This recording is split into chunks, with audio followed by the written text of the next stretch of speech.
ନମସ୍କାର ଶ୍ରୋତା ବନ୍ଧୁମାନେ। ପ୍ରତ୍ୟେକ ନାରୀ ଯେତେବେଳେ ଯୌବନ ଅବସ୍ଥାରେ ପ୍ରବେଶ କରେ ସେତେବେଳେ ପ୍ରକୃତିର ନିୟମ ଅନୁସାରେ ତାହାକୁ ମାସିକ ଧର୍ମର ଅନୁଭବ ହୁଏ। ଏହା କୌଣସି ସାଧାରଣ ଘଟଣା ନୁହେଁ, ବରଂ ଜୀବନ ଏବଂ ସୃଷ୍ଟିର ନିରନ୍ତରତାକୁ ବଜାୟ ରଖିବା ପାଇଁ ଏକ ଦିବ୍ୟ ପ୍ରକ୍ରିୟା। କିନ୍ତୁ ସମୟ ସହିତ ଏହାକୁ ନେଇ ସମାଜରେ ଅନେକ ଭ୍ରାନ୍ତି, ବିଶ୍ୱାସ ଏବଂ ସନ୍ଦେହ ସୃଷ୍ଟି ହୋଇଛି।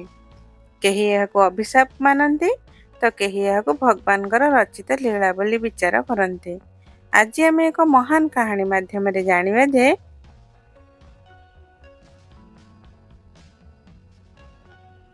ମାସିକ ଧର୍ମର ପ୍ରକୃତ କାରଣ କ'ଣ ଏବଂ ଏହା ପଛରେ କେଉଁ ରହସ୍ୟ ଲୁଚି ରହିଛି। କୁହାଯାଏ ଯେ ଯେତେବେଳେ ଜଣେ ନାରୀ ମାସିକ ପୀଡ଼ାରେ ଥାଏ ସେତେବେଳେ ଲୋକେ ତାହାକୁ ଅସ୍ପୃଶ୍ୟ ମାନି ଅଲଗା କରିଦିଅନ୍ତି। ତାହାକୁ ମନ୍ଦିର ଯିବା, ପାକଶାଳାରେ ରୋଷେଇ କରିବା କିମ୍ବା ପବିତ୍ର ବସ୍ତୁ ଛୁଇଁବା ମନା କରାଯାଏ। କିନ୍ତୁ ଏହା କ'ଣ ଉଚିତ? ଏହି ପ୍ରଶ୍ନର ଉତ୍ତର ଆମେ ଏକ ଦିବ୍ୟ ସନାଦ ମାଧ୍ୟମରେ ପାଇବା। କ୍ଷୀରସାଗରରେ ଶେଷ ନାଗଙ୍କ ଶଯ୍ୟା ଉପରେ ଭଗବାନ ଶ୍ରୀହରି ବିଷ୍ଣୁଙ୍କ ସହିତ ବସିଥିବା ମାତା ଲକ୍ଷ୍ମୀ ତାଙ୍କର ମଧୁର କଣ୍ଠରେ ଭଗବାନ ବିଷ୍ଣୁଙ୍କୁ ଏହି ପ୍ରଶ୍ନ ପଚାରିଲେ, ହେ ପ୍ରଭୁ, ଆଜି ମୋ ମନରେ ଏକ ଗଭୀର ସନ୍ଦେହ ଉଠୁଛି।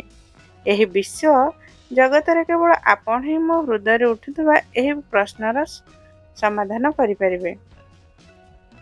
ଅନେକ ରହସ୍ୟରେ ଭରା ଏହି ସଂସାରର କେତେକ କଥା ଏପର୍ଯ୍ୟନ୍ତ ମୋ ପାଇଁ ଅଜଣା। ପ୍ରଭୁ, ମୁଁ ଆପଣଙ୍କୁ ବିନତି କରୁଛି ଯେ ମୋର ଏହି ସନ୍ଦେହର ନିରାକରଣ କରନ୍ତୁ ଏବଂ ସେହି ସତ୍ୟ କୁହନ୍ତୁ ଯାହା କେବଳ ଆପଣଙ୍କ ଜ୍ଞାନରେ ଅଛି। ମାତା ଲକ୍ଷ୍ମୀଙ୍କ କଥା ଶୁଣି ଭଗବାନ ବିଷ୍ଣୁ କହିଲେ, ପ୍ରିୟେ, ତୁମେ ତ ମୋ ହୃଦୟର ଭାବନାର ସାକ୍ଷାତ ଅଭିବ୍ୟକ୍ତି। ତୁମ ମନରେ ଯେଉଁ ପ୍ରଶ୍ନ ଜନ୍ମ ନେଇଛି ସେଥିରେ ତୁମେ ସନ୍ଦେହରେ ଅଛ, ତାହା ମୋ ପାଇଁ ମଧ୍ୟ ଅତ୍ୟନ୍ତ ମହତ୍ତ୍ୱପୂର୍ଣ୍ଣ। ତେଣୁ ନିଃସଙ୍କୋଚରେ ମୋତେ ପଚାର। ତୁମ ହୃଦୟରେ ଲୁଚି ରହିଥିବା କୌଣସି ପ୍ରଶ୍ନ ବୃଥା ନୁହେଁ, କାରଣ ତୁମର ଜିଜ୍ଞାସା ହିଁ ଏହି ସୃଷ୍ଟିର ଗୂଢ଼ ରହସ୍ୟକୁ ଉଜାଗର କରିବାର ମାର୍ଗ ହେଉଛି। ତୁମେ ଯାହା ଜାଣିବାକୁ ଚାହୁଁଛ ତାହା ନିଃସଙ୍କୋଚରେ କୁହ। ତୁମର ପ୍ରତ୍ୟେକ ସନ୍ଦେହର ସମାଧାନ କରିବା ମୋର କର୍ତ୍ତବ୍ୟ। ମୁଁ ତୁମକୁ ସେହି ସତ୍ୟ ନିଶ୍ଚିତ କହିବି ଯାହା ଏହି ଜଗତରେ ଆବରଣରେ ଲୁଚି ରହିଛି, ଯାହାଦ୍ୱାରା ତୁମର ମନ ସନ୍ତୋଷ ଓ ଶାନ୍ତି ପାଇବ। ତାପରେ ମାତା ଲକ୍ଷ୍ମୀ କହିଲେ, ହେ ନାଥ, ମୋ ମନରେ ଏହି ସନ୍ଦେହ ଉଠୁଛି ଯେ ସେହି କେଉଁ ଅଭିଶାପ ଯାହାଫଳରେ ନାରୀମାନଙ୍କୁ ମାସିକ ପୀଡ଼ା ସହିବାକୁ ପଡ଼ୁଛି।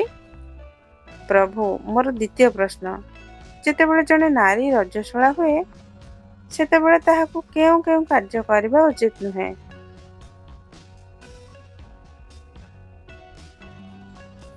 ଯାହାଦ୍ୱାରା ସେ ନିଜ ଉପରେ କୌଣସି ପ୍ରକାର ପାପର ବୋଝ ନ ଚାପେ। ଦୟାକରି ମୋର ଏହି ଦୁଇଟି ପ୍ରଶ୍ନର ସମାଧାନ କରନ୍ତୁ। ତାପରେ ଭଗବାନ ବିଷ୍ଣୁ କହିଲେ, ହେ ଦେବୀ ଲକ୍ଷ୍ମୀ, ତୁମେ ସମ୍ପୂର୍ଣ୍ଣ ମାନବ ଜାତିର କଲ୍ୟାଣ ପାଇଁ ଅତ୍ୟନ୍ତ ଉତ୍ତମ ପ୍ରଶ୍ନ ପଚାରିଛ। ହେ ଦେବୀ, ମୁଁ ତୁମର ଏହି ସମସ୍ତ ପ୍ରଶ୍ନର ଉତ୍ତର ତୁମକୁ ସୁଖଦେବ ନାମକ ଜଣେ ପୁରୁଷଙ୍କ ଜୀବନରେ ଘଟିଥିବା ଘଟଣା ମାଧ୍ୟମରେ ଦେବି। ଏହି କାହାଣୀ ମାଧ୍ୟମରେ ତୁମେ ତୁମର ସନ୍ଦେହର ସମାଧାନ ପାଇବ। ଏହି କାହାଣୀ ଏତେ ପବିତ୍ର ଓ ପୁଣ୍ୟପ୍ରଦ ଯେ ଏହାର ଶ୍ରବଣ ମାତ୍ରେ ମନୁଷ୍ୟର ସମସ୍ତ ପାପ ନଷ୍ଟ ହୋଇଯାଏ। ଯେଉଁମାନେ ଗୃହସ୍ଥ ଜୀବନରେ ଅଛନ୍ତି, ଯଦି ସ୍ୱାମୀ ସ୍ତ୍ରୀ ଏହି କାହାଣୀକୁ ଶ୍ରଦ୍ଧା ଓ ଧ୍ୟାନର ସହିତ ଶୁଣନ୍ତି ତେବେ ସେମାନଙ୍କୁ କେବଳ ସୁଖ ଓ ଶାନ୍ତି ନୁହେଁ, ବରଂ ସୌଭାଗ୍ୟ ଓ ସମୃଦ୍ଧି ମଧ୍ୟ ପ୍ରାପ୍ତ ହୁଏ।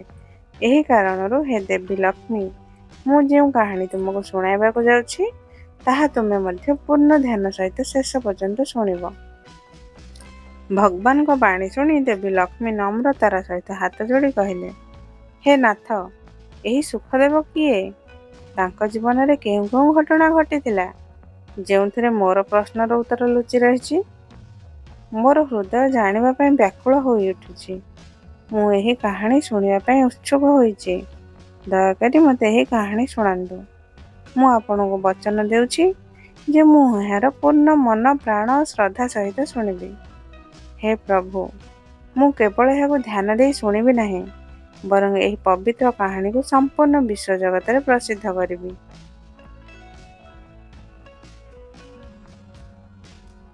ଯାହାଦ୍ୱାରା ଆପଣ ମୋ ସମ୍ମୁଖରେ ଯେଉଁ ରହସ୍ୟ ପ୍ରକାଶ କରିଛନ୍ତି ତାହା ପ୍ରତ୍ୟେକ ନାରୀ ଓ ପୁରୁଷଙ୍କ ପାଖରେ ପହଞ୍ଚିବ ଏବଂ ସମସ୍ତେ ସତ୍ୟ ଜାଣିପାରିବେ। ମୁଁ ମଧ୍ୟ ଚାହୁଁଛି ଯେ ଏହି କାହାଣୀ ଦ୍ୱାରା ଲୋକଙ୍କ ଜୀବନରେ ସମୃଦ୍ଧିର ଉଦୟ ହେଉ, ସେମାନଙ୍କ ସନ୍ଦେହ ଦୂର ହେଉ ଏବଂ ସେମାନେ ନିଜ ଜୀବନକୁ ଧର୍ମମୟ ଓ କଲ୍ୟାଣକାରୀ କରିପାରନ୍ତି। ତେଣୁ ହେ ପ୍ରଭୁ, ବିଳମ୍ବ ନ କରି ମୋତେ ସେ ଅଦ୍ଭୁତ କାହାଣୀ ଶୁଣାନ୍ତୁ, ଯାହାଦ୍ୱାରା କେବଳ ମୋର ସନ୍ଦେହର ନିରାକରଣ ହେବ ନାହିଁ, ବରଂ ସମସ୍ତ ମାନବ ଜାତି ପାଇଁ ଏକ ଦିବ୍ୟ ଶିକ୍ଷା ହେବ। ତାପରେ ଭଗବାନ ବିଷ୍ଣୁ କାହାଣୀ ଶୁଣାଇବା ଆରମ୍ଭ କଲେ ଏବଂ କହିଲେ, ଏହା ପୂର୍ବକାଳର କଥା। ନିର୍ମଳ ଦେଶରେ ଏକ ଅତ୍ୟନ୍ତ ଶୋଭାମୟ ଓ ବୈଭବଶାଳୀ ନଗରୀ ଥିଲା। ସେହି ନଗରୀରେ ସୁଖଦେବ ନାମକ ଜଣେ ବ୍ରାହ୍ମଣ ନିବାସ କରୁଥିଲେ। ସୁଖଦେବ କେବଳ ବେଦ ଓ ଶାସ୍ତ୍ରର ଗଭୀର ଜ୍ଞାନ ନଥିଲେ, ବରଂ ତେଜସ୍ୱୀ, ବୁଦ୍ଧିମାନ ଓ ଧର୍ମ ମାର୍ଗର ପାଳନକାରୀ ଜଣେ ଶ୍ରେଷ୍ଠ ବ୍ରାହ୍ମଣ ମଧ୍ୟ ଥିଲେ। ତାଙ୍କ ଭିତରେ ଏପରି ଭାବ ଥିଲା ଯେ ଆବଶ୍ୟକ ପଡ଼ିଲେ ଧର୍ମ ପାଇଁ ସେ ନିଜକୁ ମଧ୍ୟ ସମର୍ପଣ କରିଦେଇ ପାରନ୍ତି। ଏହି କାରଣରୁ ସମସ୍ତ ବର୍ଣ୍ଣ ଓ ସମାଜର ଲୋକେ ତାଙ୍କର ଗଭୀର ସମ୍ମାନ କରୁଥିଲେ। ସୁଖଦେବ ପ୍ରତିଦିନ ସନ୍ଧ୍ୟା ଉପାସନା କରୁଥିଲେ, ଯଜ୍ଞ ମଧ୍ୟ କରୁଥିଲେ ଏବଂ ଦାନ ଧର୍ମରେ ନିଜକୁ ନିୟୋଜିତ କରୁଥିଲେ। ସେ ପଶୁ, ଧନ, ସମ୍ପତ୍ତି, ପୁତ୍ର ଓ ବନ୍ଧୁ ବାନ୍ଧବରେ ସମ୍ପନ୍ନ ଥିଲେ। ତାଙ୍କ ପତ୍ନୀ ତପସ୍ୟା ମଧ୍ୟ ତାଙ୍କ ସମାନ ଚରିତ୍ରବାନ, ଗୁଣବତୀ ଓ ଧର୍ମପରାୟଣ ନାରୀ ଥିଲେ। ଦମ୍ପତିଙ୍କ ଜୀବନ ସଦା ଧର୍ମ ଓ ସେବାରେ ବ୍ୟତୀତ ହେଉଥିଲା। ଏକ ଦିନ ସୁଖଦେବ ଓ ତପସ୍ୟା ନିଜ ଘରେ ସତ୍ୟନାରାୟଣ ଭଗବାନଙ୍କ ପୂଜା କରିବାର ସଂକଳ୍ପ ନେଲେ। ସେମାନେ ନଗରରେ ସମସ୍ତ ବ୍ରାହ୍ମଣଙ୍କୁ ସ୍ୱୟଂ ଯାଇ ସାଦର ନିମନ୍ତ୍ରଣ କଲେ ଏବଂ ନଗରରେ ରହୁଥିବା ସମସ୍ତ ଲୋକଙ୍କୁ ମଧ୍ୟ ପୂଜା ପାଇଁ ଆମନ୍ତ୍ରିତ କଲେ। ତପସ୍ୟା ନିଜ ଘରେ ନାନା ପ୍ରକାରର ବ୍ୟଞ୍ଜନ ପ୍ରସ୍ତୁତ କଲେ ଏବଂ ସମସ୍ତଙ୍କୁ ପ୍ରେମପୂର୍ବକ ଭୋଜନ ପାଇଁ ଆମନ୍ତ୍ରଣ କଲେ। ଯେତେବେଳେ ପୂଜାର ଦିନ ଆସିଲା, ସମସ୍ତ ବ୍ରାହ୍ମଣ ତାଙ୍କ ଘରେ ପହଞ୍ଚିଲେ। ସୁଖଦେବ ଅତ୍ୟନ୍ତ ଶ୍ରଦ୍ଧା ଓ ପ୍ରେମରେ ସେମାନଙ୍କର ପୂଜନ କଲେ ଏବଂ ବିଧିପୂର୍ବକ ସତ୍କାର କଲେ। ତାପରେ ସମସ୍ତଙ୍କୁ ଭିତରକୁ ଡାକି ଆସନ ଦେଲେ ଏବଂ ସ୍ୱୟଂ ଆଦରପୂର୍ବକ ଭୋଜନ କରାଇଲେ। ଯେତେବେଳେ ସମସ୍ତଙ୍କ କ୍ଷୁଧା ତୃପ୍ତ ହେଲା, ସୁଖଦେବ ଭଗବାନଙ୍କୁ ସ୍ମରଣ କରି ସେମାନଙ୍କୁ ବସ୍ତ୍ର ଆଦି ଦାନ ଦେଇ ସମ୍ମାନପୂର୍ବକ ବିଦାୟ କଲେ। ଏହାପରେ ସେ ନିଜ ମିତ୍ର, ବନ୍ଧୁ ବାନ୍ଧବ ଏବଂ ନଗରରେ ଅନେକ ଦିନହୀନ ଭୋକିଲା ଓ ତୃଷାର୍ତ୍ତ ଲୋକଙ୍କୁ ମଧ୍ୟ ସ୍ନେହପୂର୍ବକ ଭୋଜନ କରାଇଲେ। ଯେତେବେଳେ ସମସ୍ତଙ୍କ ଭୋଜନ ଓ ସତ୍କାର ସମ୍ପନ୍ନ ହେଲା ଏବଂ ପୂଜା ସଫଳତାପୂର୍ବକ ସମାପ୍ତ ହେଲା, ସେତେବେଳେ ସୁଖଦେବ ନିଜ ଘରର ଦ୍ୱାର ଆଗକୁ ଆସିଲେ। ସେଠାରେ ସେ ଏକ ଅଦ୍ଭୁତ ଦୃଶ୍ୟ ଦେଖିଲେ। ତାଙ୍କ ଘର ସାମ୍ନାରେ ଏକ କୁକୁର ଓ ଏକ ଗାଈ ପରସ୍ପର କିଛି ସଂବାଦ କରୁଥିଲେ। ଏହା ଦେଖି ତାଙ୍କୁ ବହୁତ ଆଶ୍ଚର୍ଯ୍ୟ ହେଲା। ଯେତେବେଳେ ସେ ଧ୍ୟାନ ଦେଇ ସେମାନଙ୍କ କଥା ଶୁଣିଲେ, ତାଙ୍କର ହୃଦୟ ଦ୍ରବୀଭୂତ ହେଲା। ହେ ଦେବୀ ଲକ୍ଷ୍ମୀ, ସେହି କୁକୁର ଓ ଗାଈ କୌଣସି ସାଧାରଣ ଜୀବ ନଥିଲେ, ବରଂ ସୁଖଦେବଙ୍କ ମାତା ପିତା ଥିଲେ, ଯେଉଁମାନେ ପୂର୍ବଜନ୍ମର ପାପକର୍ମ ଯୋଗୁଁ ଏହି ଜନ୍ମରେ ଏପରି ରୂପରେ ଜନ୍ମ ନେଇଥିଲେ। ଏହା ଜାଣି ସୁଖଦେବଙ୍କ ହୃଦୟ କମ୍ପି ଉଠିଲା ଏବଂ ସେ ଗଭୀର ଚିନ୍ତାରେ ବୁଡ଼ିଗଲେ। ତାଙ୍କ ମନରେ ଏହି ବିଚାର ଉଠିଲା, ଏହି ଦୁଇ ଜଣ ତ ସାକ୍ଷାତ ମୋର ମାତା ପିତା, ଯେଉଁମାନେ ମୋ ଘରକୁ ପଶୁ ରୂପରେ ଆସିଛନ୍ତି। ଭଗବାନ ଆଖିରେ କେଉଁ କାରଣରୁ ସେମାନଙ୍କୁ ପଶୁ ଜନ୍ମରେ ପଠାଇଛନ୍ତି? ଏପରି ସେମାନେ କେଉଁ ପାପ କରିଥିଲେ, ଯାହା କାରଣରୁ ମୋର ମାତା ପିତାଙ୍କୁ ଏହି ନୀଚ ଜନ୍ମ ଭୋଗିବାକୁ ପଡ଼ୁଛି? ଏହି ବିଚାରରେ ବ୍ରାହ୍ମଣ ସୁଖଦେବ ହୃଦୟ ବ୍ୟାକୁଳ ହୋଇଉଠିଲା। ସେ ଚିନ୍ତା କଲେ, ଏବେ ମୁଁ ସେମାନଙ୍କ ଉଦ୍ଧାର ପାଇଁ କ'ଣ କରିବି? କେଉଁ ଉପାୟ କରିବି, ଯାହାଦ୍ୱାରା ସେମାନଙ୍କ ପାପ କ୍ଷୀଣ ହେବ ଏବଂ ସେମାନଙ୍କ ଆତ୍ମାକୁ ମୁକ୍ତି ମିଳିବ? ହେ ଦେବୀ ଲକ୍ଷ୍ମୀ, ସେହି ରାତିରେ ସୁଖଦେବଙ୍କୁ ଟିକେ ମଧ୍ୟ ନିଦ୍ରା ଆସିଲା ନାହିଁ। ତାଙ୍କ ମନ କେବଳ ଭଗବାନଙ୍କୁ ସ୍ମରଣ କରୁଥିଲା ଏବଂ ବିଚାରରେ ଝଡ଼ରେ ବୁଡ଼ି ରହିଥିଲା। ନିରନ୍ତର ଏହି ଚିନ୍ତା କରି ସେ ରାତି ସାରା ଜାଗ୍ରତ ରହିଲେ। ସେ କିପରି ମୋର ମାତା ପିତାଙ୍କୁ ଏହି ଦୁଃଖଦାୟୀ ଯୋନିରୁ ମୁକ୍ତ କରାଇବେ। ହଠାତ୍ ତାଙ୍କ ମନରେ ଏହା ସ୍ମରଣ ହେଲା ଯେ ମୋର ମାତା ପିତାଙ୍କ ଆତ୍ମାର ମୁକ୍ତିର ଉପାୟ ଯଦି କେହି କହିପାରନ୍ତି, ତେବେ ସେ ହେଉଛନ୍ତି ମୁନି ବଶିଷ୍ଠ। ସେହି ମହାନ ଋଷି ମୋତେ ମାର୍ଗ ଦେଖାଇବେ। ସକାଳ ହେବା ସଙ୍ଗେ ସଙ୍ଗେ ସୁଖଦେବ ପବିତ୍ର ସ୍ନାନ କଲେ। ସନ୍ଧ୍ୟା ବନ୍ଦନା ଆଦି କାର୍ଯ୍ୟ ସମ୍ପନ୍ନ କରି ମନରେ ଦୃଢ଼ ନିଶ୍ଚୟ କରି ବଶିଷ୍ଠ ମୁନିଙ୍କ ଆଶ୍ରମ ଆଡ଼କୁ ଚାଲିଲେ। ଯେତେବେଳେ ସେ ଆଶ୍ରମରେ ପହଞ୍ଚି ଭିତରକୁ ପ୍ରବେଶ କଲେ, ସେଠାକାର ପରିବେଶ ଅତ୍ୟନ୍ତ ପବିତ୍ର ଓ ଶାନ୍ତ ଥିଲା।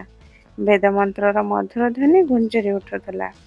ଚାରିଆଡ଼େ ଋଷିମାନଙ୍କର ବାସ, ହବନର ସୁଗନ୍ଧ ଓ ତପସ୍ୟାର ପ୍ରଭାବ ବ୍ୟାପ୍ତ ଥିଲା। ଯେତେବେଳେ ବଶିଷ୍ଠ ମୁନି ସୁଖଦେବଙ୍କୁ ଆଶ୍ରମରେ ପ୍ରବେଶ କରୁଥିବାର ଦେଖିଲେ, ସେ ପ୍ରସନ୍ନ ହେଲେ ଓ ସ୍ନେହପୂର୍ବକ ତାଙ୍କ ସ୍ୱାଗତ କରି କହିଲେ, ହେ ବ୍ରାହ୍ମଣ ଶ୍ରେଷ୍ଠ, ଆଜି ଆପଣ କେଉଁ କାରଣରୁ ଆମ ଆଶ୍ରମକୁ ପଧାରିଛନ୍ତି? ଆପଣଙ୍କ ମୁଖରେ ଗଭୀର ବିଷାଦର ଛାୟା ସ୍ପଷ୍ଟ ଦେଖାଯାଉଛି। ଆପଣ ବଡ଼ ଦୁଃଖୀ ପ୍ରତୀତ ହେଉଛନ୍ତି।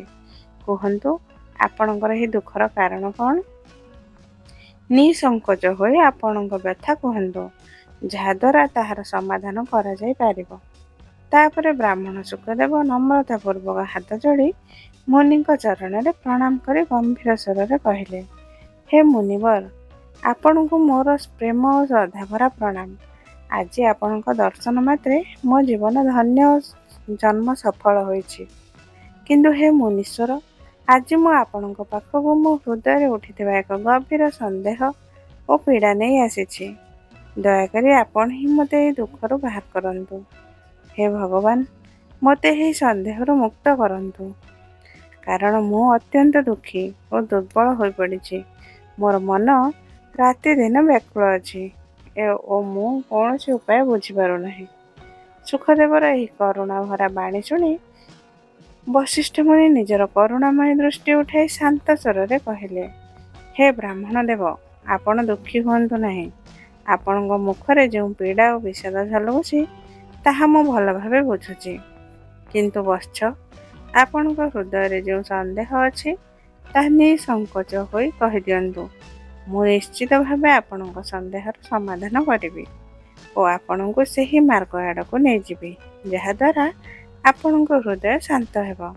ବଶିଷ୍ଠ ମୁନିଙ୍କ ବଚନରେ ସୁଖଦେବଙ୍କ ହୃଦୟ କିଛି ହାଲୁକା ହୋଇଗଲା।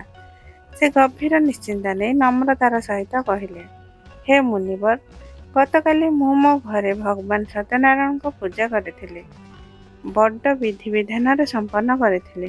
ଅନେକ ବ୍ରାହ୍ମଣଙ୍କୁ ଆମନ୍ତ୍ରିତ କରି ଭୋଜନ କରାଇଲି ଓ ନଗରରେ ରହୁଥିବା ଭୋକିଲା ତୃଷାର୍ଥ ଲୋକଙ୍କୁ ମଧ୍ୟ ତୃପ୍ତ କରିଥିଲି। ସବୁକିଛି ମୁଁ ଶ୍ରଦ୍ଧା ଓ ନିୟମ ପୂର୍ବକ କରିଥିଲି।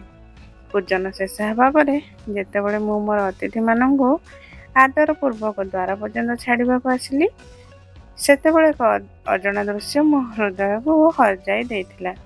ମୁଁ ଦେଖିଲି ଯେ ମୋ ଘର ସାମ୍ନାରେ ଏକ କୁକୁର ଓ ଏକ ଗାଈ ଛିଡ଼ା ହୋଇ ପରସ୍ପର କଥାବାର୍ତ୍ତା କରୁଛନ୍ତି। ପ୍ରଥମେ ସେହି କୁକୁର ଗାଈ ଏହିପରି କହୁଥିଲା, ଦେଖ, ଆଜି କିପରି ଅଜଣା ଘଟଣା ଘଟିଛି। ଆମ ପୁତ୍ର ସୁଖଦେବଙ୍କ ଘରେ ବ୍ରାହ୍ମଣମାନଙ୍କ ଭୋଜନ ପାଇଁ ଯେଉଁ ଦୁଧ ରଖାଯାଇଥିଲା, ତାହାରେ ଏକ ବିଷଧର ସାପ ପଡ଼ିଥିଲା ଓ ସେ ସେହି ଦୁଧର ପାତ୍ରରେ ନିଜର ବିଷ ଓଗାଳି ଦେଇଥିଲା। ଯେତେବେଳେ ମୁଁ ଏହା ଦେଖିଲି, ମୋ ହୃଦୟରେ ବଡ଼ ଚିନ୍ତା ଉଠିଲା, କାରଣ ସେହି ଦୁଧରୁ ଭୋଜନ ପ୍ରସ୍ତୁତ ହେବାକୁ ଥିଲା। ଯଦି ସେହି ବିଷାକ୍ତ ଦୁଧରୁ ଭୋଜନ ପ୍ରସ୍ତୁତ ହୋଇ ବ୍ରାହ୍ମଣମାନେ ସମସ୍ତେ ତାହା ଗ୍ରହଣ କରନ୍ତି, ତେବେ ସମସ୍ତଙ୍କର ମୃତ୍ୟୁ ନିଶ୍ଚିତ। ଏହି କାରଣରୁ ମୁଁ ବିନା ବିଳମ୍ବରେ ସେହି ପାତ୍ରର ସମସ୍ତ ଦୁଧ ନିଜେ ପିଇଦେଲି। କିନ୍ତୁ ଯେତେବେଳେ ମୋ ବୋହୂ ମୋତେ ଦେଖିଲା, ସେ ଏହା ନ ବୁଝି ମୁଁ ବିଷକୁ ନଷ୍ଟ କରୁଛି, ମୋତେ ଦଣ୍ଡାରେ ବହୁତ ପିଟିଲା। ସେହି ମାଡ଼ରୁ ମୋ ଶରୀର ଆଘାତପ୍ରାପ୍ତ ହେଲା, ଅଙ୍ଗଭଙ୍ଗ ହେଲା ଓ ଏବେ ଏହି ପୀଡ଼ା ମୋ ପାଇଁ ଅସହନୀୟ ହୋଇପଡ଼ୁଛି। ଏହି କାରଣରୁ ମୁଁ ଲଡ଼ଖଡ଼ାଇ ଚାଲୁଛି ଓ ମୋ ଅଙ୍ଗମାନଙ୍କର ଶକ୍ତି ନାହିଁ। କୁକୁର ଏହି କରୁଣ କାହାଣୀ ଶୁଣି ଗାଈ ଗଭୀର ଦୁଃଖରେ ବୁଡ଼ିଗଲା। ତାର ଆଖିରୁ ଲୁହ ଝରି ପଡ଼ିଲା। ସେ ଭାରୀ ସ୍ୱରରେ କହିଲା, ହେ ପ୍ରିୟମ, ଏବେ ମୁଁ ତୁମକୁ ମୋ ଦୁଃଖର କାହାଣୀ କହୁଛି। ପୂର୍ବଜନ୍ମରେ ମୁଁ ଏହି ବ୍ରାହ୍ମଣ ସୁଖଦେବଙ୍କର ମାତା ଥିଲି। କିନ୍ତୁ ଦେଖ, ଆଜି ଏହି ପୁତ୍ର ନିଜ ଘରେ ବ୍ରାହ୍ମଣମାନଙ୍କୁ, ନଗରର ଲୋକମାନଙ୍କୁ ଓ ଏପରିକି ଭୋକିଲା ତୃଷାର୍ତ ଅତିଥିମାନଙ୍କୁ ମଧ୍ୟ ପ୍ରେମପୂର୍ବକ ଭୋଜନ କରାଇଲା। କିନ୍ତୁ ମୋ ସାମ୍ନାରେ ଏକ ତୃଣ ଖଣ୍ଡ ପର୍ଯ୍ୟନ୍ତ ରଖିଲା ନାହିଁ। ନା ମୋତେ ଜଳ ପିଆଇଲା। ମୁଁ ତାର ଦ୍ୱାର ଆଗରେ ଭୋକ ଓ ତୃଷାରେ ତଡ଼ପୁଥିଲି, କିନ୍ତୁ ତାର ଧ୍ୟାନ ମୋ ଆଡ଼କୁ ଗଲା ନାହିଁ। ଏହା ହିଁ ମୋ ପାଇଁ ସବୁଠାରୁ ବଡ଼ ଦୁଃଖ। ପୁତ୍ର ହୋଇ ମଧ୍ୟ ଏହା ନିଜର ମାତା ପିତାଙ୍କର ଅନାଦର କଲା। ଏହା ହିଁ କାରଣ ଯେ ମୁଁ ଆଜି ଏହି ଗୋଜନିରେ ଦୁଃଖ ଭୋଗୁଛି। ଗାଈର ଏହି କରୁଣ ବାଣୀ ଶୁଣି ବ୍ରାହ୍ମଣ ଶୁକଦେବ ହୃଦୟ ବିଦୀର୍ଣ୍ଣ ହୋଇଗଲା। ତାଙ୍କ ଆଖିରୁ ଲୁହ ଝରି ପଡ଼ିଲା ଓ ସେ ବ୍ୟାକୁଳ ହୋଇ କହିଲେ, ହେ ମୁନିବର, ଏହି କାରଣରୁ ମୁଁ ଅତ୍ୟନ୍ତ ଦୁଃଖୀ ହୋଇଛି। ନିଜର ମାତା ପିତାଙ୍କୁ କୁକୁର ଓ ଗାଈ ରୂପରେ ଏପରି ବଚନ କହୁଥିବା ଦେଖି ମୋର ହୃଦୟ ଭାଙ୍ଗିଗଲା। ସେମାନଙ୍କ ବଚନ ମୋତେ ଭିତରୁ ତୋଡ଼ି ଦେଇଛି। ହେ ମୁନିବର, ମୋତେ ରାତି ସାରା ନିଦ ଆସୁନାହିଁ। ପ୍ରତିକ୍ଷଣ ଏହି ଚିନ୍ତା ମୋତେ ସତାଉଛି ଯେ ମୁଁ ଆଖିରେ କେଉଁ ଅପରାଧ କରିଛି। ମୁଁ ତ ସଦା ଧର୍ମର ପାଳନ କରିଛି, ବ୍ରାହ୍ମଣମାନଙ୍କ ସତ୍କାର କରିଛି, ଯଜ୍ଞ ଦାନ ଓ ପୂଜା ଅର୍ଚ୍ଚନା କେବେ କମି କରିନାହିଁ। ତଥାପି ମୋର ମାତା ପିତାଙ୍କୁ ଏପରି ଦୁଃଖ ଓ ପୀଡ଼ାଦାୟୀ ଯୋନି କାହିଁକି ମିଳିଲା? ହେ ଭଗବାନ, ଏହା ହିଁ ମୋର ସନ୍ଦେହ। ଏହି କାରଣରୁ ଆଜି ମୁଁ ଆପଣଙ୍କ ପାଖକୁ ଶରଣ ନେବାକୁ ଆସିଛି। ଦୟାକରି ଆପଣଙ୍କ ଦିବ୍ୟ ଦୃଷ୍ଟିରେ ଏହା ସବୁ ଜାଣି ମୋତେ କୁହନ୍ତୁ ଯେ କେଉଁ ଅପରାଧ, କେଉଁ ପାପ କାରଣରୁ ମୋର ମାତା ପିତାଙ୍କୁ ଏହି ଦୁର୍ଦ୍ଦଶା ଭୋଗିବାକୁ ପଡ଼ୁଛି ଓ ଏହା ମଧ୍ୟ କୁହନ୍ତୁ ଯେ ସେମାନଙ୍କ ମୁକ୍ତି ପାଇଁ ମୁଁ କେଉଁ କର୍ମ କରିବା ଉଚିତ, ଯାହାଦ୍ୱାରା ସେମାନଙ୍କ ଆତ୍ମାକୁ ଶାନ୍ତି ଓ ଉଦ୍ଧାର ପ୍ରାପ୍ତ ହେବ। ସୁଖଦେବଙ୍କର ଏହି କରୁଣ ପ୍ରାର୍ଥନା ଶୁଣି ବଶିଷ୍ଠ ମୁନି ନିଜର ଆଖି ମୁଦି ଗଭୀର ଧ୍ୟାନରେ ଲୀନ ହେଲେ। ସେ ନିଜର ଦିବ୍ୟ ଧ୍ୟାନ ବଳରେ ଅତୀତର ପଟଳ ଖୋଲି ସୁଖଦେବଙ୍କ ମାତା ପିତାଙ୍କ ପୂର୍ବ ଜନ୍ମର କର୍ମର ସାକ୍ଷାତ ଦର୍ଶନ କଲେ। କିଛି କ୍ଷଣ ପରେ ଯେତେବେଳେ ସେ ନିଜର ଦୃଷ୍ଟି ଖୋଲିଲେ, ତାଙ୍କ ମୁଖରେ ଗଭୀରତା ଓ କରୁଣାର ଅଦ୍ଭୁତ ସମନ୍ୱୟ ଝଲସୁଥିଲା। ମୁନି ବଶିଷ୍ଠ ଧୀର ସ୍ୱରରେ କହିବା ଆରମ୍ଭ କଲେ, ହେ ସୁଖଦେବ ବ୍ରାହ୍ମଣ, ତୁମ ମାତା ପିତା ନିଜ ପୂର୍ବ ଜନ୍ମର ଘୋର ପାପ କରିଥିଲେ। ସେହି ପାପ କର୍ମର ଫଳସ୍ୱରୂପ ଆଜି ସେମାନଙ୍କର ଏପରି ଦୁର୍ଦ୍ଦଶା ହୋଇଛି। ମନୁଷ୍ୟ ଯେପରି କର୍ମ କରେ ସେପରି ଫଳ ତାକୁ ଭୋଗିବାକୁ ହୁଏ। ଏହା ହିଁ ଈଶ୍ୱରଙ୍କ ସନାତନ ବ୍ୟବସ୍ଥା। ଏହା ଶୁଣି ବ୍ରାହ୍ମଣ ସୁଖଦେବ ହୃଦୟ ଆହୁରି ବ୍ୟାକୁଳ ହୋଇଉଠିଲା। ତାଙ୍କ ଆଖି ଲୁହରେ ଭରିଗଲା ଓ ସେ କରୁଣ ସ୍ୱରରେ କହିଲେ, ହେ ଗୁରୁଦେବ, କେଉଁ ପାପ କାରଣରୁ ମୋର ମାତା ପିତାଙ୍କର ଏପରି ଦୁର୍ଦ୍ଦଶା ହେଲା? ଦୟାକରି ମୋତେ ତା ବିଷୟରେ ବିସ୍ତାର ଭାବେ କୁହନ୍ତୁ। ମୁଁ ଜାଣିବାକୁ ଚାହୁଁଛି, ଯାହାଦ୍ୱାରା ସେମାନଙ୍କ ଉଦ୍ଧାର ପାଇଁ କୌଣସି ମାର୍ଗ ଖୋଜିପାରିବି। ତାପରେ ମୁନି ବଶିଷ୍ଠ ଗମ୍ଭୀର ସ୍ୱରରେ କରୁଣାଭରା ଦୃଷ୍ଟି ଦେଇ କହିଲେ, ହେ ବ୍ରାହ୍ମଣ ପୁତ୍ର ସୁଖଦେବ, ଧ୍ୟାନ ପୂର୍ବକ ଶୁଣ। ଏହି କୁକୁର ଯେ ତୁମ ଦ୍ୱାର ଆଗରେ ଛିଡ଼ା ଅଛି, ସେ ହିଁ ତୁମର ପିତା। ପୂର୍ବ ଜନ୍ମରେ ସେ ବସନ୍ତ ନଗରର ଶ୍ରେଷ୍ଠ ବ୍ରାହ୍ମଣ ଥିଲେ। ଏକ ଦିନ ସେ ଏକାଦଶୀ ବ୍ରତ ରଖିଥିଲେ, କିନ୍ତୁ ତାହାର ପାଳନ କରିପାରିନଥିଲେ ଓ ମଧ୍ୟାହ୍ନରେ ଭୋଜନ କରିଥିଲେ। ସେହିଦିନ ସେ ଦାନ ଧର୍ମର ମଧ୍ୟ ପାଳନ କରିନଥିଲେ ଓ ନିଜ ଦ୍ୱାରକୁ ଆସିଥିବା ଭୋକିଲା କୁକୁରମାନଙ୍କୁ ମଧ୍ୟ ଅନ୍ନ ଖାଇବାକୁ ଦେଇନଥିଲେ। ସେ ନିଜ ପିତୃମାନଙ୍କର ଶ୍ରାଦ୍ଧ ମଧ୍ୟ ବିଧିପୂର୍ବକ କରିନଥିଲେ। ଏତିକି ନୁହେଁ, ସେ ସେହି ସମୟରେ ପାପ କରିଥିଲେ ଯେତେବେଳେ ସେ ମାସିକ ଧର୍ମର ଦିନମାନଙ୍କରେ ନିଜ ପତ୍ନୀଙ୍କ ସହିତ ସମ୍ପର୍କ ସ୍ଥାପନ କରିଥିଲେ। ଏହି ପାପମାନଙ୍କ କାରଣରୁ ଆଜି ତୁମ ପିତାଙ୍କୁ କୁକୁର ଯୋନି ପ୍ରାପ୍ତ ହୋଇଛି। ତାପରେ ବଶିଷ୍ଠ ମୁନି କହିଲେ, ଏବେ ତୁମେ ମାତାଙ୍କ ବିଷୟରେ ଶୁଣ। ତୁମ ମାତା ମଧ୍ୟ ଗମ୍ଭୀର ଭୁଲ କରିଥିଲେ। ରଜସ୍ୱଳା ହେବା ସମୟରେ ମଧ୍ୟ ସେ ଭୋଜନ ପ୍ରସ୍ତୁତ କରିଥିଲେ, ଭଗବାନଙ୍କର ପୂଜା ଅର୍ଚ୍ଚନା କରିଥିଲେ, ତୁଳସୀକୁ ଜଳ ଲଗାଇଥିଲେ ଓ ଭଗବାନଙ୍କୁ ଭୋଗ ଲଗାଇଥିଲେ। ଏହିପରି ସେ ଧର୍ମ ବିରୁଦ୍ଧ ଆଚରଣ କରି ମହାପାପର ଭାଗିନୀ ହୋଇଥିଲେ। ଏହି କାରଣରୁ ତାଙ୍କୁ ଏହି ଜନ୍ମରେ ଗୋଯୋନି ପ୍ରାପ୍ତ ହୋଇଛି। ହେ ବତ୍ସ, ସ୍ମରଣ ରଖ, ମାସିକ ଧର୍ମର 3 ରୁ 5 ଦିନ ପର୍ଯ୍ୟନ୍ତ ନାରୀକୁ ଅପବିତ୍ର ମନାଯାଏ। ଏହି ଦିନମାନଙ୍କରେ ନାରୀ ପୂଜା ପାଠ କରିବା ଉଚିତ ନୁହେଁ, ନା ମତ୍ସଙ୍ଗ କରିବା ଉଚିତ। ତାହାକୁ ଗଛପତ୍ର ସ୍ପର୍ଶ କରିବାରୁ ମଧ୍ୟ ବଞ୍ଚିତ। ଯେଉଁ ନାରୀ ଏହି ଦିନମାନଙ୍କରେ ନିଜର କେଶ ଧୋଏ, ତାହାଠାରୁ ତାର ସ୍ୱାମୀର ଆୟୁଷ କ୍ଷୀଣ ହୁଏ। ଯେଉଁ ପୁରୁଷ ରଜସ୍ୱଳା ନାରୀ ସହିତ ସମ୍ପର୍କ ସ୍ଥାପନ କରେ, ତାକୁ ବ୍ରହ୍ମ ହତ୍ୟାର ପାପ ଦଣ୍ଡ ଭୋଗିବାକୁ ହୁଏ। ସ୍ୱୟଂ ବ୍ରହ୍ମାଜୀ ମଧ୍ୟ ଅପ୍ସରାମାନଙ୍କୁ ଏହି ପାପ କାରଣରୁ ଅଭିଶାପ ଦେଇଥିଲେ। ଏପରିକି ଯେଉଁ ପୁରୁଷ ରଜସ୍ୱଳା ନାରୀର ବସ୍ତ୍ରକୁ ମଧ୍ୟ ସ୍ପର୍ଶ କରେ, ସେ ମଧ୍ୟ ପାପର ଭାଗୀ ହୁଏ। ଏହି 3 ରୁ 5 ଦିନ ପର୍ଯ୍ୟନ୍ତ ରଜସ୍ୱଳା ନାରୀର ଶରୀରରେ ବ୍ରହ୍ମ ହତ୍ୟାର ଦୋଷ ବାସ କରେ ଓ 6 ଦିନେ ସେ ସ୍ନାନ କରି ଶୁଦ୍ଧ ହୁଏ। ସ୍ନାନ କରିବା ପରେ ତାହାକୁ ପ୍ରଥମେ ନିଜ ସ୍ୱାମୀର ମୁଖ ଦେଖିବା ଉଚିତ। ଯଦି ସ୍ୱାମୀ ନିକଟରେ ନଥାନ୍ତି, ତେବେ ସୂର୍ଯ୍ୟଦେବଙ୍କ ଦର୍ଶନ କରିବା ଉଚିତ। ମୁନି ବଶିଷ୍ଠ ନିଷ୍କର୍ଷରେ କହିଲେ, ହେ ବ୍ରାହ୍ମଣ ଶ୍ରେଷ୍ଠ ସୁଖଦେବ, ଏହି ପାପମାନଙ୍କର କାରଣରୁ ତୁମ ପିତା କୁକୁର ଯୋନିରେ ଓ ତୁମର ମାତା ଗୋ ଯୋନିରେ ଜନ୍ମ ନେଇଛି ଏହି ଦୁଃଖ ଭୋଗୁଛନ୍ତି।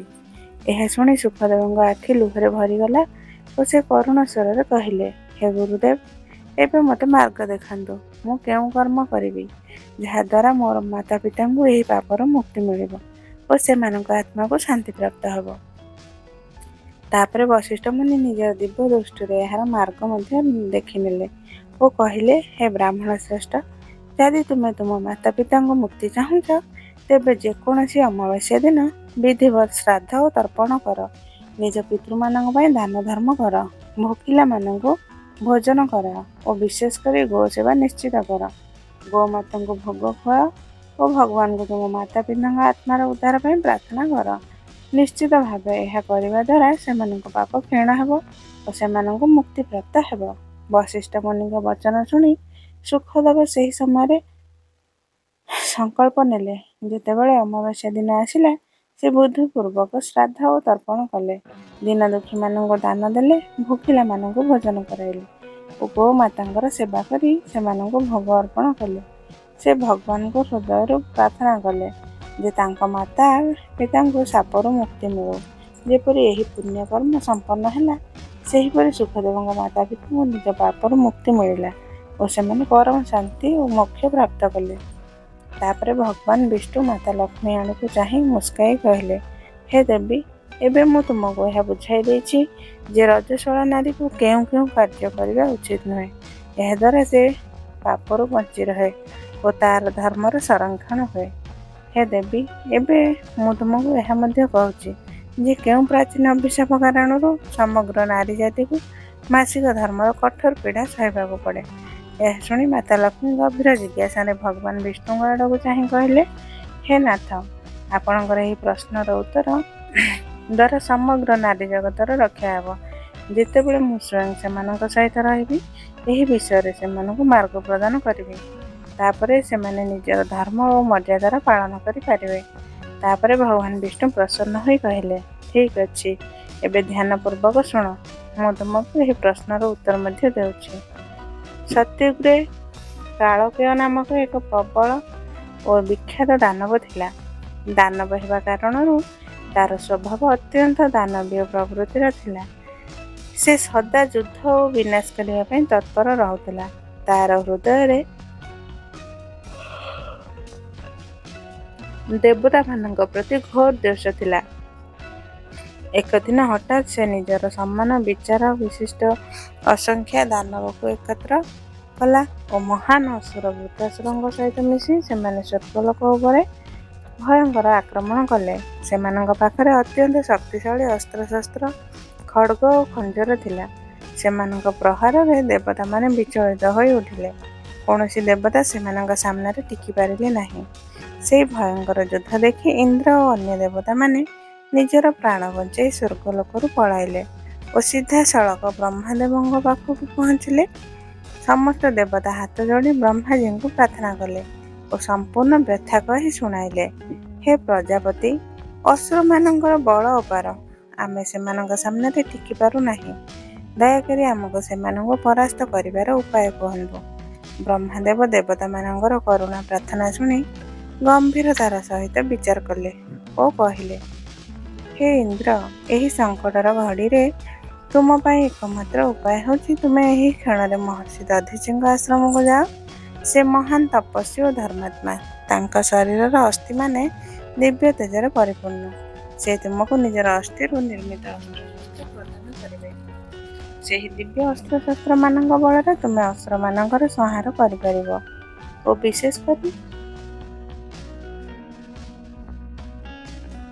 ଦୈତ୍ୟରାଜ ବୃତ୍ରାସୁରର ବଧ କରିପାରିବ। ଦେବତାମାନଙ୍କ ନିବେଦନରେ ମହର୍ଷି ଦଧିଚି ସଂସାରର କଲ୍ୟାଣ ହେତୁ ନିଜର ପ୍ରାଣର ତ୍ୟାଗ କରିଦେଲେ। ତାଙ୍କର ଦିବ୍ୟ ଶରୀର ଅସ୍ଥିରୁ ଦେବତାମାନେ ଅନେକ ଅସ୍ତ୍ରଶସ୍ତ୍ର ନିର୍ମାଣ କଲେ ଓ ସେଥିରୁ ସବୁଠାରୁ ପ୍ରବଳ ଅସ୍ତ୍ର ବଜ୍ରର ନିର୍ମାଣ ହେଲା। ଏହି ଦିବ୍ୟ ବଜ୍ରକୁ ଦେବରାଜ ଇନ୍ଦ୍ର ଧାରଣ କଲେ। ଏହାପରେ ସମସ୍ତ ଦେବଗଣ ପୁନର୍ବାର ଯୁଦ୍ଧଭୂମି ଆଡ଼କୁ ପ୍ରସ୍ଥାନ କଲେ ଓ ଦୈତ୍ୟମାନଙ୍କ ସହିତ ଭୟଙ୍କର ସଂଗ୍ରାମ ହେଲା। ଆକାଶ ଓ ପୃଥିବୀ ଉଭୟ ଆଡ଼ୁ ଅସ୍ତ୍ରଶସ୍ତ୍ରମାନଙ୍କର ଗଡ଼ଗଡ଼ାହଟ ଗୁଞ୍ଜରି ଉଠୁଥିଲା। ଦେବତା ଦାନବ ପରସ୍ପର ପ୍ରହାର କରିବାକୁ ଲାଗିଲେ। ଅନେକ ଦିନ ପର୍ଯ୍ୟନ୍ତ ଏହି ଘମାସାନ ଚାଲିଲା।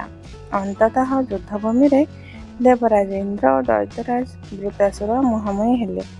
ଉଭୟଙ୍କ ମଧ୍ୟରେ ମହାସଂଗ୍ରାମ ହେଲା। ବୃତ୍ତାସୁର ଅସଂଖ୍ୟ ଅସ୍ତ୍ରରେ ଇନ୍ଦ୍ର ଉପରେ ପ୍ରହାର କରୁଥିଲେ ଓ ଇନ୍ଦ୍ର ମଧ୍ୟ ନିଜର ବଜ୍ରର ପ୍ରତିକାର କରୁଥିଲେ। ଅନ୍ତତଃ ଉଚିତ ସମୟ ଦେଖି ଇନ୍ଦ୍ର ନିଜର ଦିବ୍ୟ ବଜ୍ରର ପ୍ରହାର କଲେ। ବଜ୍ରର ଆଘାତରେ ବୃତ୍ତାସୁରର ବିଶାଳକାୟ ଶରୀର ଭୂମିରେ ପଡ଼ିଗଲା ଓ ତାର ଅନ୍ତ ହେଲା। କିନ୍ତୁ ହେ ଦେବୀ, ବୃତ୍ତାସୁରର ଶରୀରରେ ବ୍ରହ୍ମ ହତ୍ୟାର ଦୋଷ ବାସ କରୁଥିଲା। ଯେତେବେଳେ ବୃତ୍ତାସୁରର ବଧ ହେଲା, ସେହି କ୍ଷଣରେ ତାର ଶରୀରରୁ ବ୍ରହ୍ମ ହତ୍ୟା ବାହାରି ଇନ୍ଦ୍ରଙ୍କୁ ପିଛା କରିବାକୁ ଲାଗିଲା। ସେହି ଦୋଷ ଭୂତ ପରି ଇନ୍ଦ୍ରଙ୍କ ଆଡ଼କୁ ଦୌଡ଼ିଲା ଓ ଦେଖୁ ଦେଖୁ ଇନ୍ଦ୍ରଙ୍କ ଶରୀରରେ ପ୍ରବେଶ କରିଗଲା। ଇନ୍ଦ୍ର ତୁରନ୍ତ ଦୁର୍ବଳ ଓ ଚିନ୍ତିତ ହୋଇଗଲେ। ସେମାନଙ୍କୁ ଆଭାସ ହେଲା ଯେ ଏବେ ସେମାନେ ବ୍ରହ୍ମ ହତ୍ୟାର ପାପରେ ଗ୍ରସିତ ହୋଇଛନ୍ତି। ଭୟଭୀତ ହୋଇ ସେମାନେ ସିଧାସଳଖ ବ୍ରହ୍ମଦେବଙ୍କ ପାଖରେ ପହଞ୍ଚିଲେ ଓ ନମ୍ରତାର ସହିତ କହିଲେ, ହେ ପିତାମହ, ମୁଁ ବୃତ୍ତାସୁରକୁ ବଧ କରିଛି, କିନ୍ତୁ ଏବେ ବ୍ରହ୍ମ ହତ୍ୟାର ପାପ ମୋ ଶରୀରରେ ପ୍ରବେଶ କରିଛି। ଦୟାକରି ମୋତେ ଏହି ଦୋଷରୁ ମୁକ୍ତି ଦିଅନ୍ତୁ। ବ୍ରହ୍ମା କରୁଣାଭରା ସ୍ୱରରେ ଉତ୍ତର ଦେଲେ, ବତ୍ସ, ମୁଁ ସେହି ବ୍ରହ୍ମ ହତ୍ୟାକୁ ତୁମ ଶରୀରରୁ ମୁକ୍ତ କରିବା ପାଇଁ ଏକ ଉପାୟ କହୁଛି। ଏହି ମହାପାପରୁ ତୁମେ ଏକାକୀ ବହନ କରିପାରିବ ନାହିଁ। ତେଣୁ ମୁଁ ଏହାକୁ 4ଟି ଭାଗରେ ବିଭକ୍ତ କରିବି। ଏହି 4 ଭାଗ ହେବ ପୃଥିବୀ, ବୃକ୍ଷ, ଜଳ ଓ ନାରୀ। ଏହି ପାପର ଏକ ଭାଗ ପୃଥିବୀ ଗ୍ରହଣ କରିବ, ଯାହାଫଳରେ ତାର କେତେକ ସ୍ଥାନ ଅପବିତ୍ର ହେବ। ଦ୍ୱିତୀୟ ଭାଗ ବୃକ୍ଷମାନେ ଗ୍ରହଣ କରିବେ, ଯାହାଫଳରେ ତାଙ୍କ ଶରୀରରୁ ନିର୍ଗତ ହେବ ଅଠା ଓ ଗନ୍ଧ। ତୃତୀୟ ଭାଗ ଜଳ ଗ୍ରହଣ କରିବ, ଯାହାଦ୍ୱାରା ଜଳରେ ଫେଣ ଓ ବୁଦ୍ବୁଦ ସୃଷ୍ଟି ହେବ। ଚତୁର୍ଥ ଭାଗ ନାରୀମାନେ ଗ୍ରହଣ କରିବେ, ଯାହାଫଳରେ ସେମାନଙ୍କୁ ମାସିକ ଧର୍ମର ପୀଡ଼ା ଭୋଗିବାକୁ ହେବ। ଏହି ପାପର ଅଂଶ ସେମାନଙ୍କ ଶରୀରରେ ରକ୍ତସ୍ରାବ ରୂପରେ ବାହାରିବ। ଏହି କାରଣରୁ ହେ ଇନ୍ଦ୍ର, ତୁମେ ଏହି ବ୍ରହ୍ମ ହତ୍ୟାର ପାପରୁ ମୁକ୍ତ ହେବ। ଏହା ଶୁଣି ଇନ୍ଦ୍ର ବ୍ରହ୍ମଦେବଙ୍କୁ ପ୍ରଣାମ କରି କୃତଜ୍ଞତା ଜଣାଇଲେ। ବ୍ରହ୍ମଦେବଙ୍କ ବରଦାନ ଅନୁସାରେ ବ୍ରହ୍ମ ହତ୍ୟାର ପାପ 4 ଭାଗରେ ବିଭକ୍ତ ହେଲା। ପୃଥିବୀ, ବୃକ୍ଷ, ଜଳ ଓ ନାରୀ ଏହାର ଅଂଶ ଗ୍ରହଣ କଲେ। ଏହି କାରଣରୁ ହେ ଦେବୀ ଲକ୍ଷ୍ମୀ, ନାରୀମାନଙ୍କୁ ମାସିକ ଧର୍ମର ପୀଡ଼ା ଭୋଗିବାକୁ ହୁଏ। ଏହା କୌଣସି ଅଭିଶାପ ନୁହେଁ, ବରଂ ଏହା ବ୍ରହ୍ମଦେବତାଙ୍କ ଦ୍ୱାରା ନିର୍ଦ୍ଧାରିତ ଏକ ବ୍ୟବସ୍ଥା, ଯାହାଦ୍ୱାରା ନାରୀ ଏହି ପାପର ଏକ ଅଂଶ ଗ୍ରହଣ କରି ମାନବ ଜାତିର କଲ୍ୟାଣ କରୁଛି। ଏହା ଏକ ଦିବ୍ୟ ଦାୟିତ୍ୱ, ଯାହା ନାରୀକୁ ଈଶ୍ୱରଙ୍କ ଦ୍ୱାରା ପ୍ରଦାନ କରାଯାଇଛି। ଏହା ଶୁଣି ମାତା ଲକ୍ଷ୍ମୀ ଅତ୍ୟନ୍ତ ପ୍ରସନ୍ନ ହେଲେ ଓ ନମ୍ରତାର ସହିତ କହିଲେ, ହେ ନାଥ, ଆପଣଙ୍କର ଏହି ଦିବ୍ୟ କାହାଣୀ ଶୁଣି ମୋର ହୃଦୟ ଶାନ୍ତ ହେଲା। ଏବେ ମୁଁ ବୁଝିପାରିଛି ଯେ ମାସିକ ଧର୍ମ କୌଣସି ଅଭିଶାପ ନୁହେଁ, ବରଂ ଏହା ନାରୀର ଏକ ଦିବ୍ୟ ଦାୟିତ୍ୱ। ଏହାଦ୍ୱାରା ନାରୀ ସଂସାରର ପାପର ଏକ ଅଂଶ ଗ୍ରହଣ କରି ମାନବ ଜାତିର କଲ୍ୟାଣ କରୁଛି। ମୁଁ ଆପଣଙ୍କୁ ପ୍ରଣାମ କରୁଛି ଯେ ଆପଣ ମୋର ସନ୍ଦେହ ନିରାକରଣ କଲେ। ଏବେ ମୁଁ ଏହି ସତ୍ୟକୁ ସମଗ୍ର ଜଗତରେ ପ୍ରଚାର କରିବି, ଯାହାଦ୍ୱାରା ନାରୀମାନେ ନିଜର ଏହି ଦାୟିତ୍ୱକୁ ଗୌରବ ସହିତ ଗ୍ରହଣ କରିବେ ଓ ଏହାକୁ ଏକ ପବିତ୍ର କର୍ତ୍ତବ୍ୟ ଭାବେ ମାନିବେ। ଭଗବାନ ବିଷ୍ଣୁ ମୁସ୍କାଇ କହିଲେ, ହେ ଦେବୀ, ତୁମେ ଏହି ସତ୍ୟକୁ ବୁଝିପାରିଛ। ଏହା ହିଁ ନାରୀ ଜାତିର ମହାନତା। ମାସିକ ଧର୍ମ କୌଣସି ଅଶୁଚିତା ନୁହେଁ, ବରଂ ଏହା ନାରୀର ଶରୀରରେ ଈଶ୍ୱରଙ୍କ ଦ୍ୱାରା ନିର୍ମିତ ଏକ ପ୍ରାକୃତିକ ପ୍ରକ୍ରିୟା, ଯାହା ସୃଷ୍ଟିର ନିରନ୍ତରତା ବଜାୟ ରଖେ। ଏହା ଏକ ଦିବ୍ୟ କାର୍ଯ୍ୟ, ଯାହା ନାରୀଙ୍କୁ ସଂସାରରେ ଏକ ମହାନ ସ୍ଥାନ ପ୍ରଦାନ କରେ।